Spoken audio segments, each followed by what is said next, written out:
Good, happy Wednesday morning is Wednesday, November 12th, 2025. I'm Riley King, and welcome to this Wednesday morning edition of WRMK News 12. We have a lot of news to get to on this Wednesday morning, so let's begin and get started right now. First up, tractor-trailer crash shuts down I-93 south in Thornton for hours. A section of Interstate 93 southbound in Thornton was closed for several hours Tuesday night following a tractor-trailer crash between exits 30 and 29, according to officials. Emergency crews responded to the scene and confirmed that no other vehicles were involved in the incident. Authorities also reported that no injuries occurred.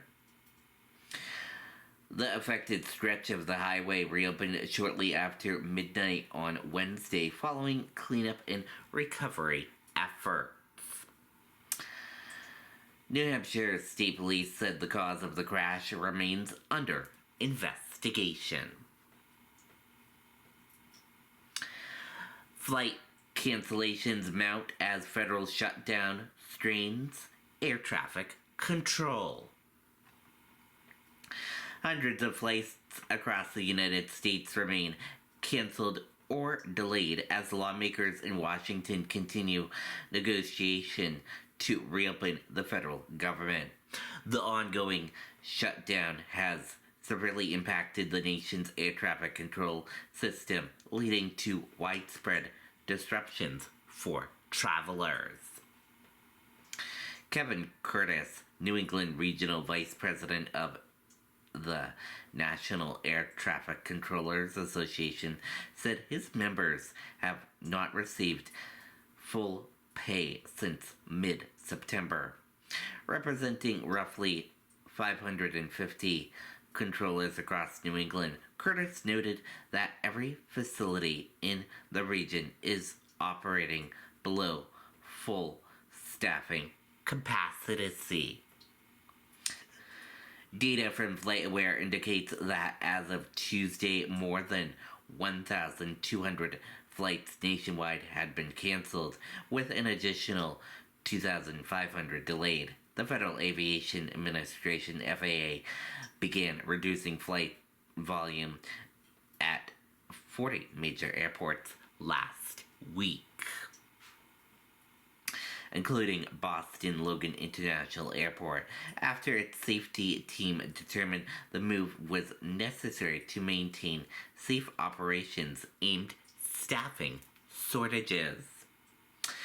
Officials expect flight reduction to reach 10% by Friday. Manchester Boston Regional Airport has already reported 6 cancellations scheduled for Wednesday. Curtis said it remains too early to assess whether the flight cuts are helping to stabilize operations. Air traffic controllers have maintained safety throughout the entire shutdown, Curtis said. Despite being in the news or used as political pawns, we're going to continue to ensure safety that will never be compromised. Transportation Secretary Sean Duffy warned that travelers should expect continued delays even after the government reopens, noting that the timeline for a full return to normal operations remains uncertain.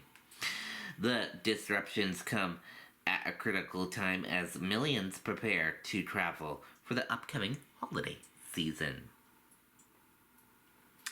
Tuscan Kitchen honors veterans with annual free 4-course meal in Salem. Veterans were treated to a free 4-course meal on Monday as part of an annual tradition hosted by Tuscan Kitchen to honor those who have served in the military. The event, which began in 2010 when the company first opened its doors, has become a beloved Veterans Day tradition in New Hampshire.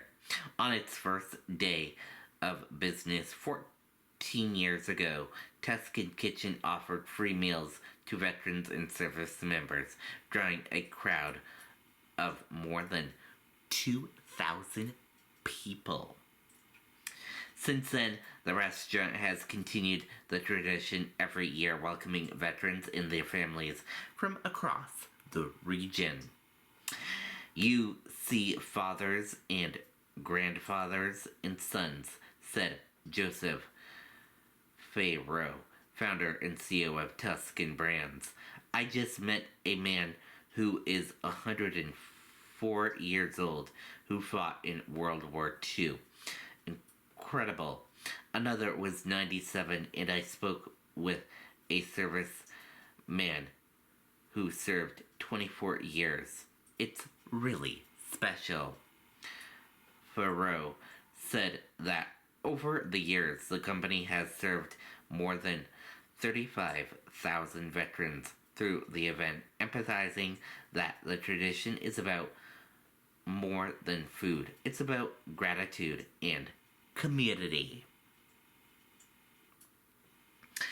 Congress races back to Washington after Senate passes government funding bill.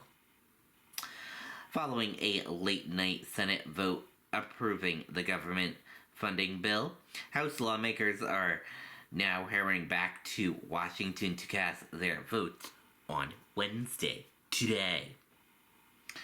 The return marks the end of 53-day absence from Capitol Hill, during which members of Congress continued to receive their pay despite the ongoing government shutdown. The House vote will determine whether the measure moves forward to fully reopen the federal government after weeks of political gridlock. And that does it for this Wednesday morning edition of WRMK News 12. Thank you for tuning in and watching. I'll see you back here later today for another broadcast. Enjoy the rest of your Wednesday. Goodbye.